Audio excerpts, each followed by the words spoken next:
And to be honest with you, I see him continuing to score at the same clip. Now, it may go down a little bit, but he's almost averaging 20 a game, 10 or 9 games in. So I think even though that'll probably drop, all stats drop when you get into conference play, but I think that's the thing that I would say he's improved at the most, is just some intangibles and then his confidence to try to score the ball. He seems to be so good getting to the line. I know that he had that last year, but did you talk with him at all about trying to get to the line more? I don't think that we've had the conversation, you need to get fouled more. I think, he knows that, if he's fouled more, he scores more. Right. I think a lot of times,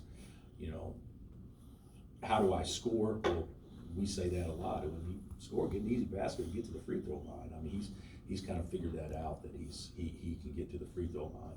I think he can do a much better job of rebounding defensively, because to me, one of the easiest ways to get to the free throw line is if we're in the bonus, is to rotation rebound and block out and those sorts of things, and get a big guy to climb your back and that kind of stuff.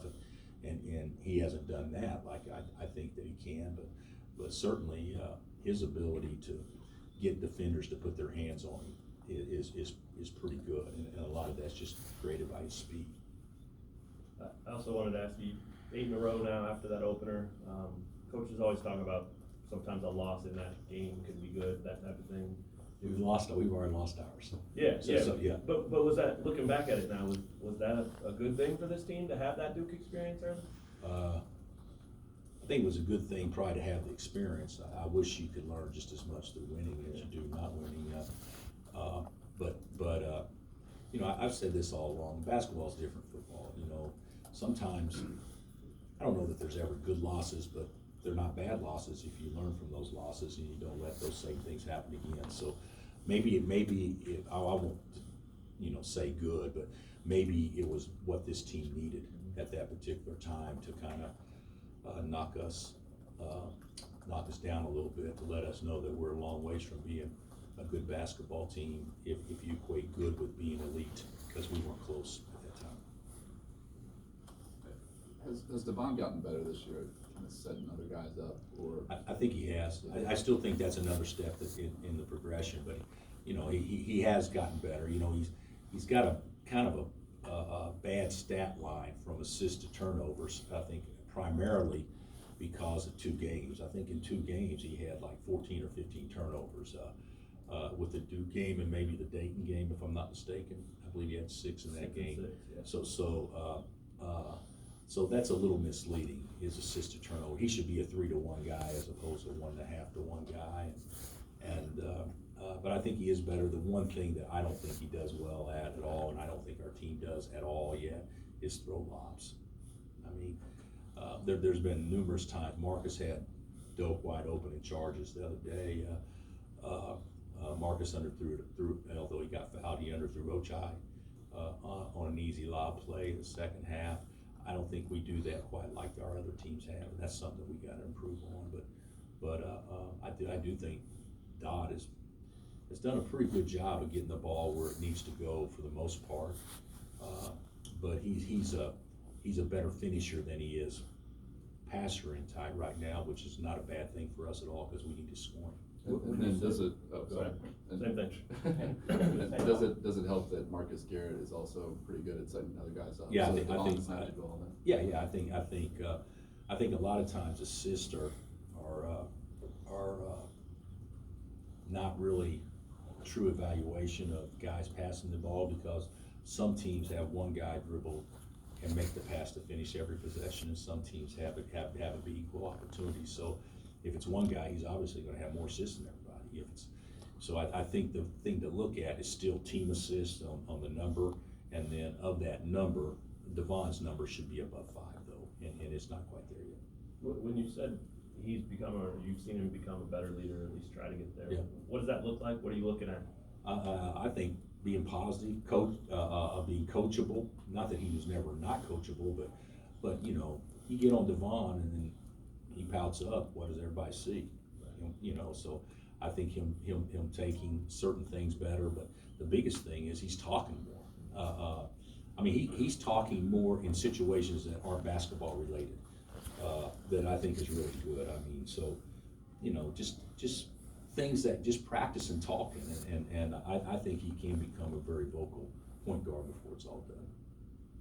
You said you were surprised that he's leading the league in scoring. I was just curious why.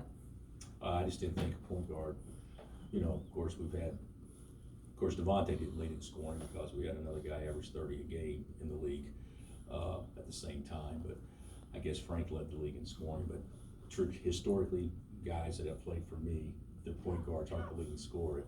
I mean, you think of it like this: if Devontae and Frank and Devon are scoring at the clip they're scoring with, I'm sure Sharon's thinking, man, I wish he would have turned me loose because he's a better scorer than all of them.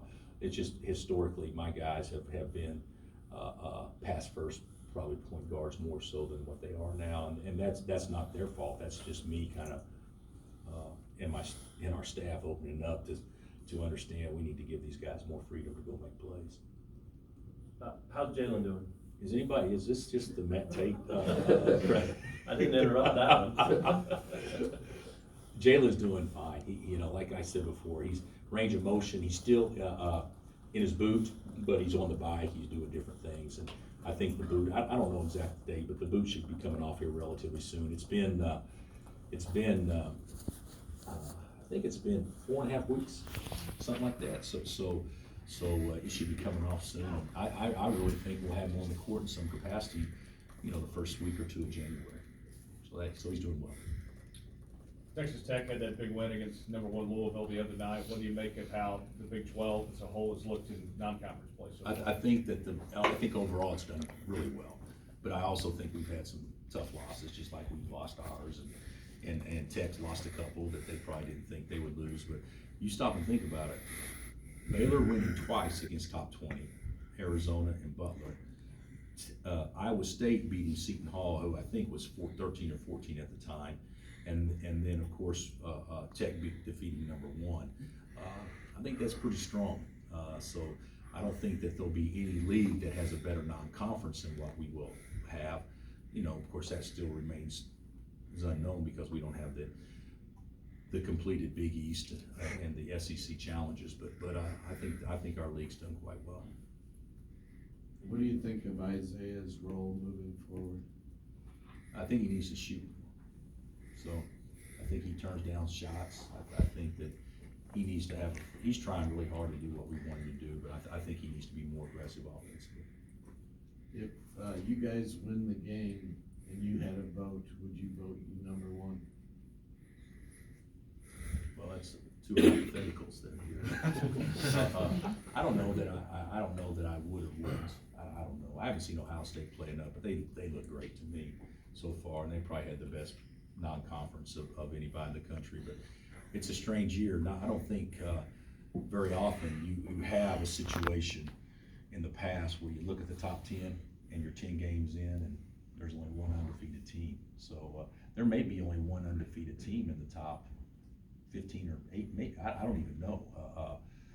I know San Diego State's in the top 25 and they're undefeated, but there's just not many. It's everybody's had their good moments and everybody's had their struggles so far. Bill, you're so accurate in kind of looking ahead at where players are going to finish, but assuming Marcus stays around next year, continues to ascend and being a kind of a point guard, defensive player, where do you see his legacy at Kansas? Oh, to me, he's as fun a player as I've had to coach. I think legacies so much are here may be a little different because you think of Tyrell Reed's legacy or Brady's legacy or Travis's legacy. You don't think of guys that scored a ton of points. You think of winners, and I think that will be his legacy, is that he is a true winner. I also think this, though. I think his ceiling is higher than those other guys. So I think if he tightens some things up from a shooting standpoint, which he's got to, it's a ways out there that he's got to do. But I think if he could tighten some things up, he could play this game for a long time, just get in the right situation. So I'm hopeful that this will springboard him into a nice career, but all that remains to be seen. But I just love